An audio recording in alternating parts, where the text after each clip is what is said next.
হসপিটালের দিনগুলোতে আমার একটাই চিন্তাভাবনা ছিল, কবে আমি বাড়ি যাব, আমার সোনাইকে আরও কাছ থেকে পাবো, আরও আরও অনেক নার্সারি থেকে যখন যখন ওকে আনতো আমার কাছে ফিড করানোর জন্য, সেই সময়গুলো আমার কাছে ভীষণ প্রিশিয়াস মোমেন্ট।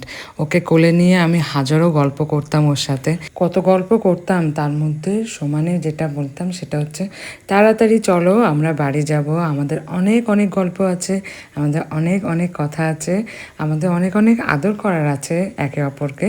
আর তোমার বাবা তোমায় ভীষণ মিস করে, সকাল ও বিকেলের ভিজিটিং সময় ছাড়া বাকি সময় যেন তোমার বাবার সময়টা কাটতেই চায় না। ঘরে আসে, আমায় ফোন করে আর বলে বাবু কি করছে। আমি তখন তোমাকে ভিডিও কলে দেখাতাম, যে বাড়ি থেকে তোমার অধীর অপেক্ষা করতো যে কবে আমার বাবুকে তাড়াতাড়ি নিয়ে চলে আসবো। 3 দিন আর একটা দিনের অর্ধেক, এই মোটে 3.5 দিন আমরা বাড়ির বাইরে ছিলাম। এইটুকু সময় যেন বাড়ির প্রত্যেকটা মানুষ অস্থির হয়ে গেছে তোমাকে দেখার জন্য, তোমার গন্ধ